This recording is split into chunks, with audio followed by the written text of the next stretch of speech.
tenerte de nuevo hoy una vez más en Opio en las Nubes. Hoy pienso que es muy interesante el que dialoguemos acerca de la desertificación, los problemas que se están relacionando con la guerra cultural a la que se ha puesto o que se ha impuesto en América Latina desde hace ya aproximadamente unos 35 años, si es que no es tal vez más.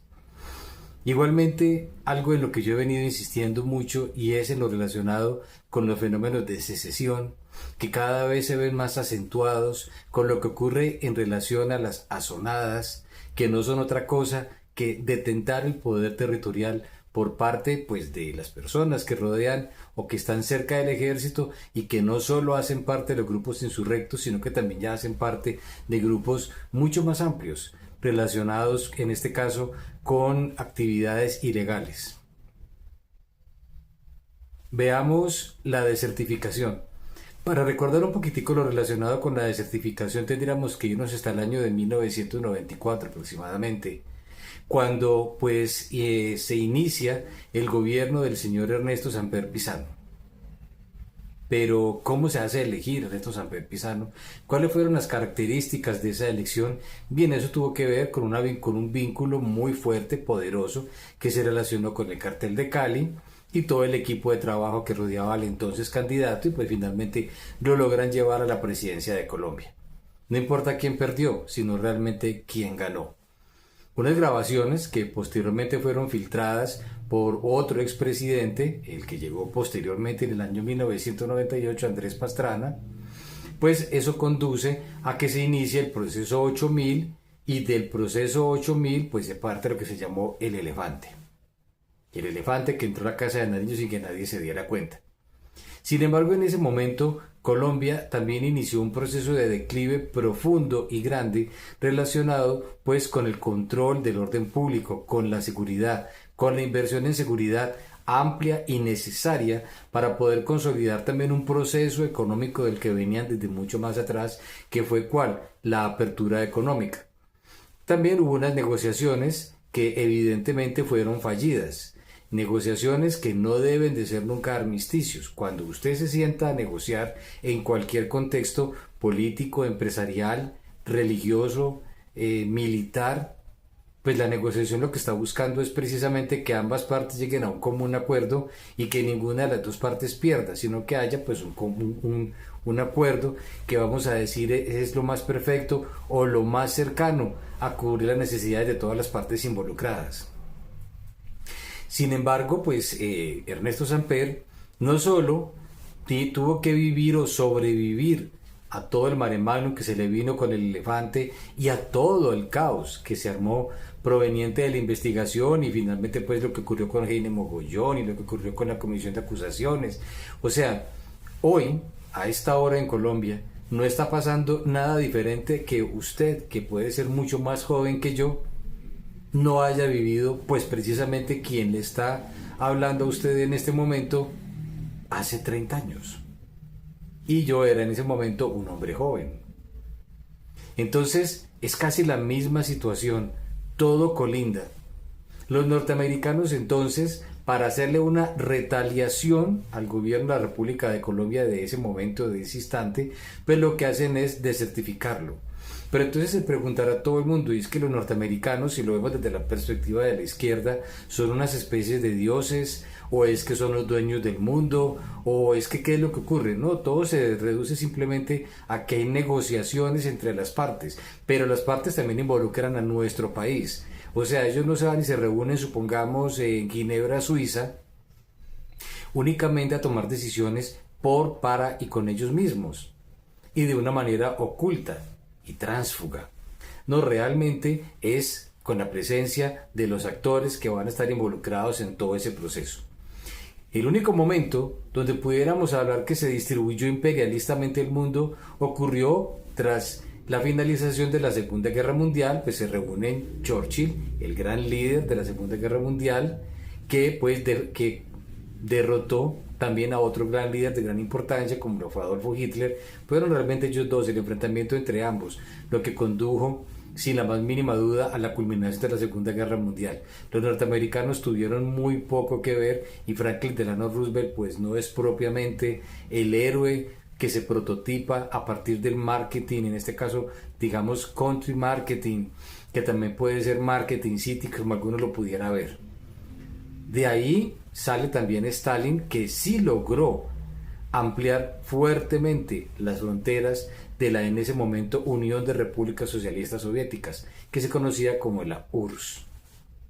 De hecho, fue uno de los más grandes ganadores en términos de territorios, los comunistas, liderados por Stalin. Entonces, ahí sí realmente hubo esa repartición. Estos países van a hacer aquello, los otros países van a hacer lo otro, esto es para usted, esto es para ti, esto es para mí. Realmente así ocurrió.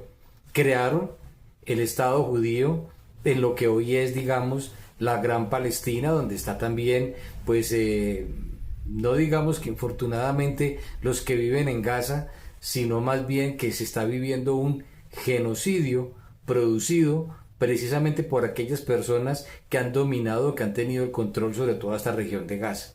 Pero los judíos pues definitivamente se están pareciendo más a aquellos que los persiguieron en 1940, 43, 44, que propiamente a cómo se venden. Pero eso es otro tema que no estamos tocando aquí. Entonces, a raíz de las negociaciones internacionales, de los acuerdos que son avalados por las Naciones Unidas, de los acuerdos que son avalados también por la Organización de Estados Americanos, los norteamericanos pues quedan investidos con la capacidad de certificar o desertificar a aquellos que producen droga, según pues para que no los perjudique a ellos, puesto que aquí es donde está la gran masa productora pues de algo que es obviamente malo y negativo para la salud y para la sociedad. En síntesis, la desertificación que ocurre este año se debe también a que hay más de 350.000 hectáreas de coca.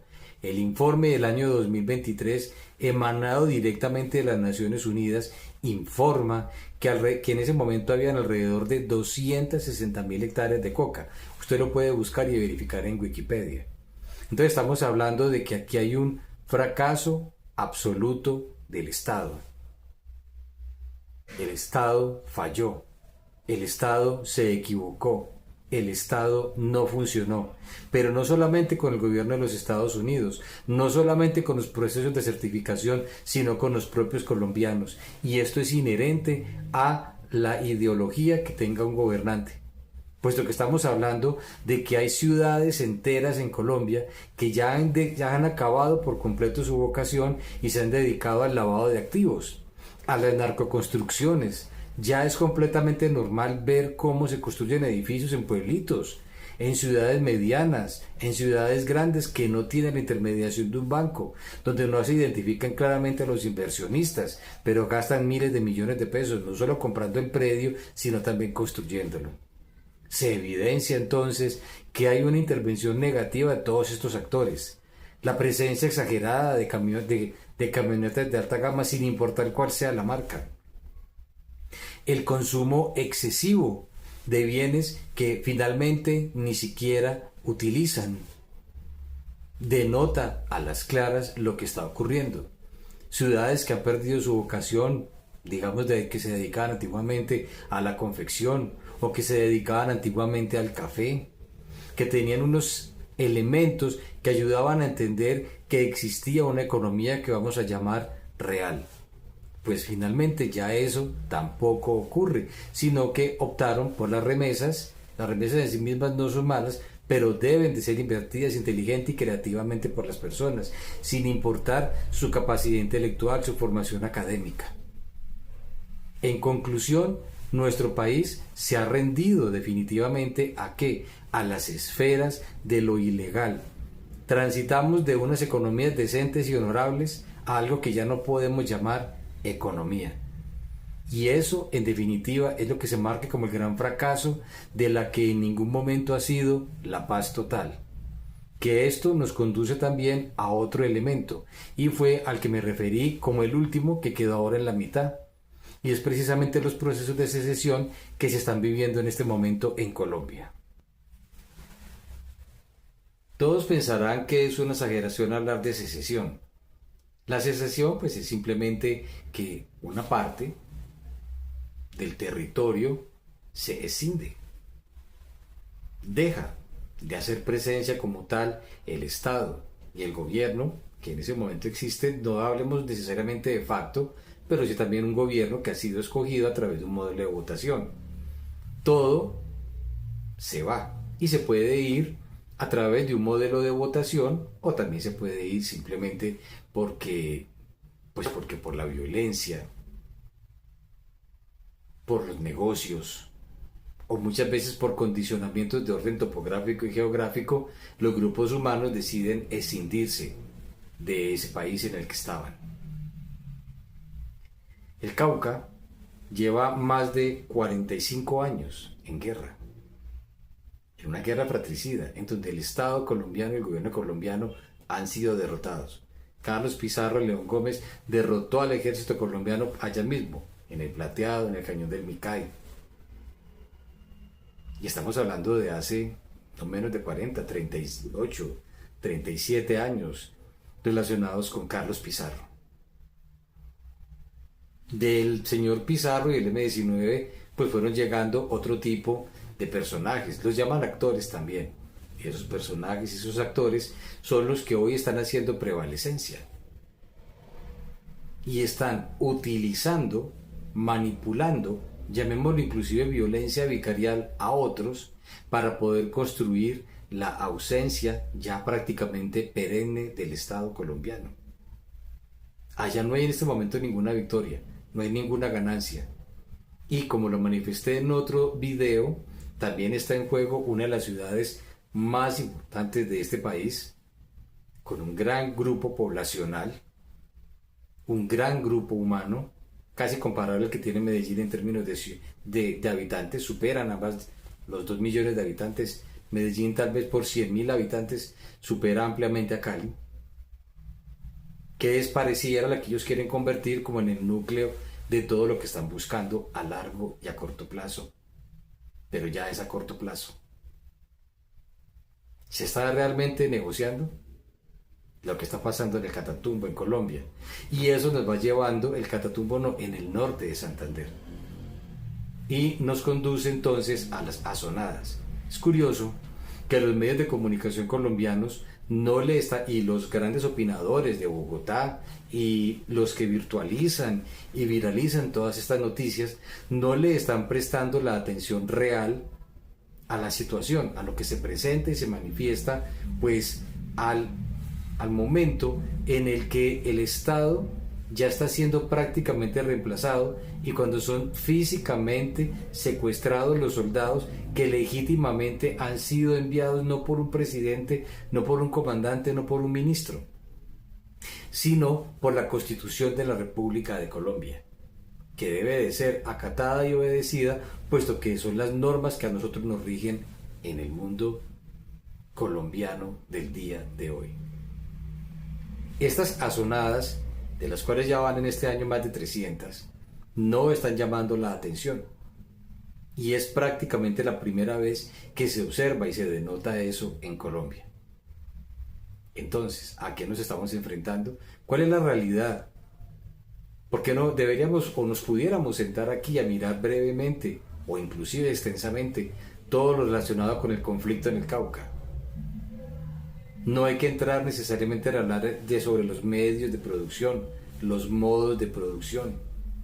Tampoco es necesario sentarnos a hablar de la burguesía y de quienes se apoderaron de la tierra.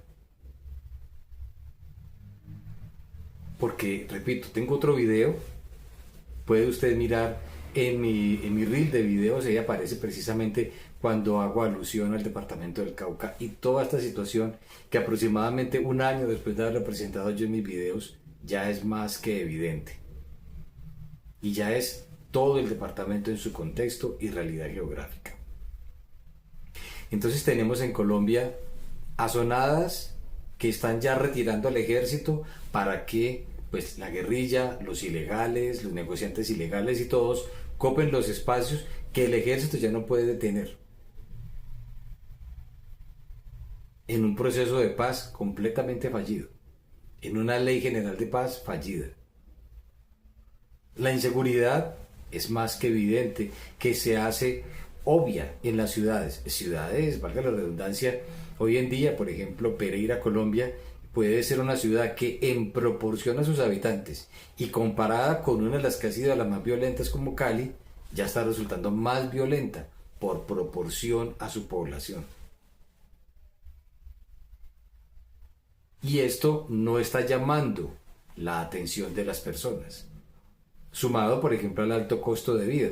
Pereira es la ciudad más cara de Colombia y llevan aproximadamente 18 meses, tiempo después del cual ya le están empezando a prestar algún tipo de atención, porque es una situación increíble. La capacidad adquisitiva del pereirano promedio no da para pagar 5 millones de pesos por apartamentos de 50 metros cuadrados en estrato 4. O hasta 1,5 millones en estrato 2 por apartamentos de 2 piezas. Esto nos da a entender la gravedad de la situación y la descomposición generalizada de la economía colombiana en este momento al cual yo les estoy hablando a ustedes. Pero pudiéramos seguir. No es esa realmente la situación. Es cómo el país se está fragmentando y descomponiendo ante una hábil, inteligente y muy coherente utilización de la teoría del caos. Si se acaba la nueva EPS son más de 12 millones de personas. Casi el 30, 28, 26% del total de la población colombiana. Las dos EPS que en este momento tienen alguna reserva patrimonial y tienen solidez son EPS Sur y Salud Total. Colsanitas fue entregada completamente quebrada. Entonces eso de nuevo nos invita a entender cómo nuestro país se está fragmentando. Pero entonces no es solo la desertificación, sino todo este caos. Y lo realmente preocupante es que nos falta un año en el cual no se puede hacer nada distinto que vivirlo.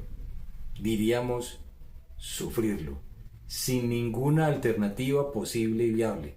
Por lo tanto, las personas, las empresas, las organizaciones religiosas, las ONGs que no sean pues competentes o competencias de izquierda, todos deben de diseñar dentro de sus planes estratégicos cuando hagan su análisis, sus debilidades, sus oportunidades, sus fortalezas y en este caso las amenazas.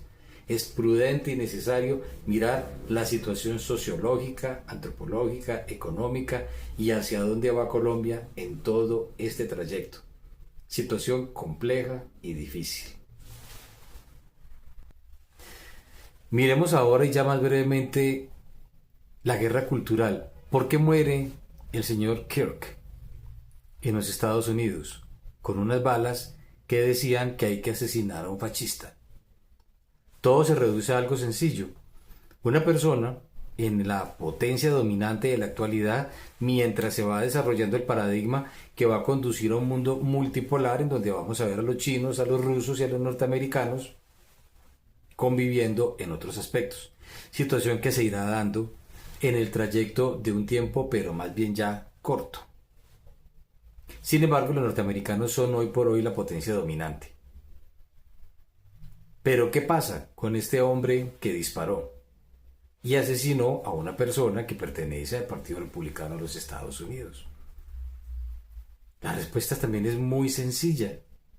Es una tabula rasa. Son personas que, como no se estudia historia, no se estudia geografía, no se estudian religiones comparadas, no hay espiritualidad, no existe ningún modelo de ética, todo lo trasladaron hacia el pensamiento crítico, que es lo único que les enseñan desde que están en primaria, porque a los niños les enseñan a salir debidamente ocultos. A los niños les están enseñando tácticas, esquemas y formas para combatir en las calles, a los niños en las escuelas públicas colombianas, a encapucharse. Y en las universidades, pues yo creo que es bien curioso, y por eso vuelvo y lo repito. Hoy vemos cómo siguen utilizando bombas molotov, bombas panfletarias, siguen tamponicando las vías. Y hace 1990, 1991, siendo uno joven, veíamos exactamente lo mismo. Y ya uno siendo adolescente, también pasaba exactamente lo mismo. Pero quiere decir ahora que hay una incidencia mayor en todos estos procesos de la guerra cultural, misma que está tratando de enfrentar ¿quién? Donald Trump. Distinto a lo que pasa en Argentina, que está librando es una guerra de orden y de corte económico, buscando Milei un estado no minárquico, pero sí tratando de aplicar algunos modelos o aspectos o ideas relacionadas con el neoliberalismo. Sin embargo, en los Estados Unidos se está librando entonces esa guerra, un país repleto de universidades, un excelente modelo o más bien un sistema de educación asequible, tanto en lo público y en lo privado es mucho más costoso, pero de todas maneras existe. Entonces, ¿para qué están las bibliotecas? ¿O vamos a seguir pretendiendo creer que los objetivos del milenio no son otra cosa que seguir abusando, construyendo y deconstruyendo los cerebros de las tábulas rasas de todos aquellos menores, o sea, los que hacen parte de la generación Z hacia atrás? La generación X, que va de 1965 a 1983 aproximadamente, alcanzaron a vivir todo un proceso completamente diferente. Entonces, al no percibirse la historia, al no conocerse la historia, resulta una tontería absoluta decir que las personas que son de la oposición en Colombia son fascistas, o quienes se atreven a decir que el nazismo no apoyaba al capitalismo, o quienes se atreven a decir que el fascismo, que existió pues digamos en los hombros pues de los italianos y de Benito Mussolini, no era un capitalismo de orden constructivista, corporativo más bien, el capitalismo corporativo, el de Benito Mussolini, que murió pues colgado y demás.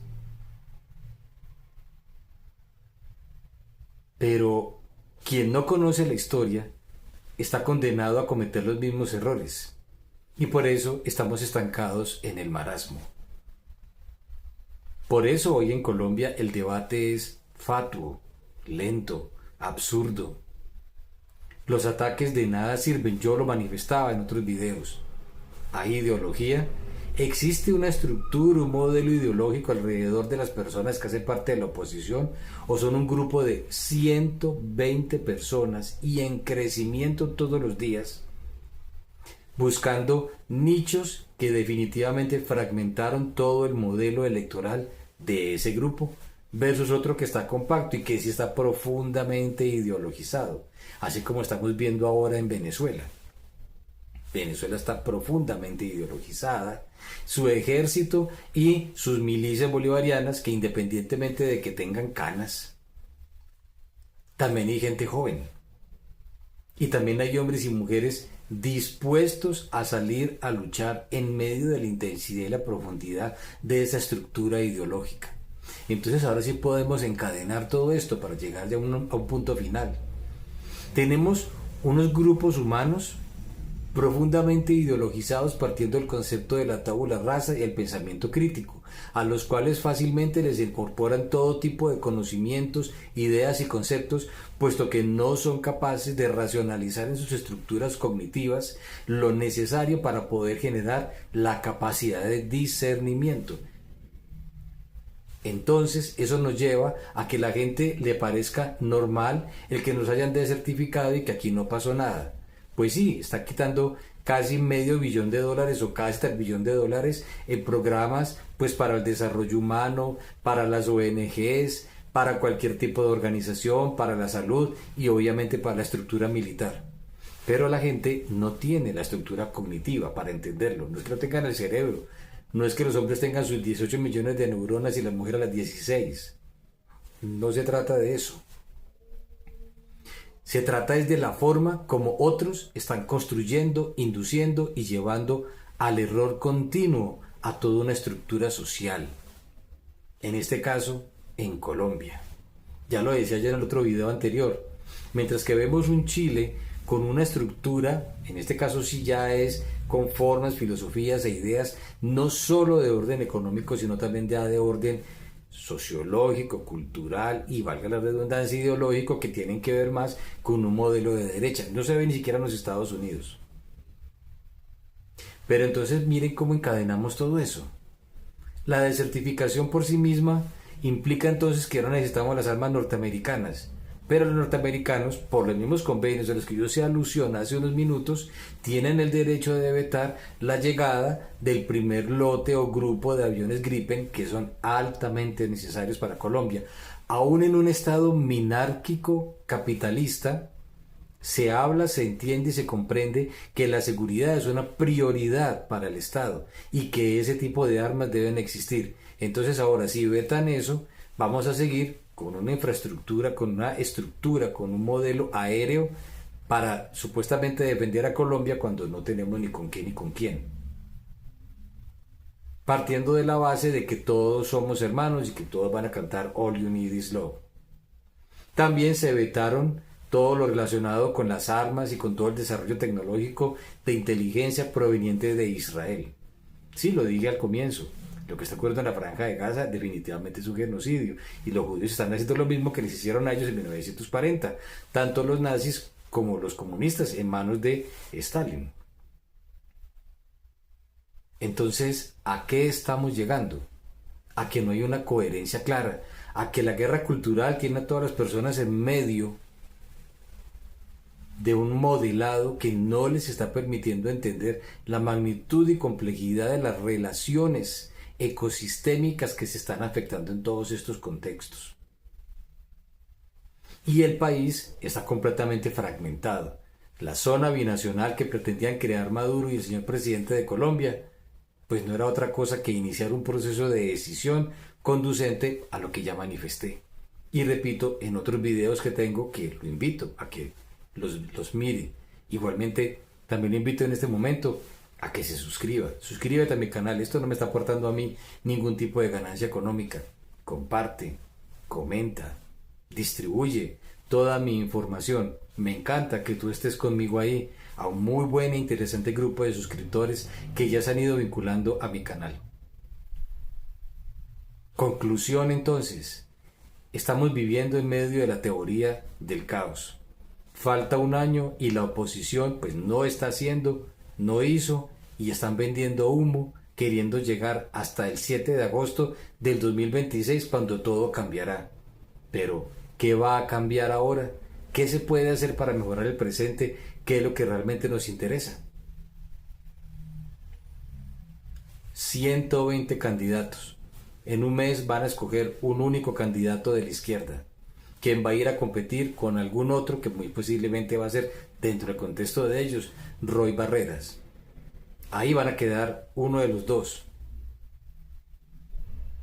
Y entonces esa gente está estructurada, organizada y definida en lo que quieren hacer. Te deseo lo mejor. Muchas gracias por haber estado aquí en Opio en las Nubes. Éxitos.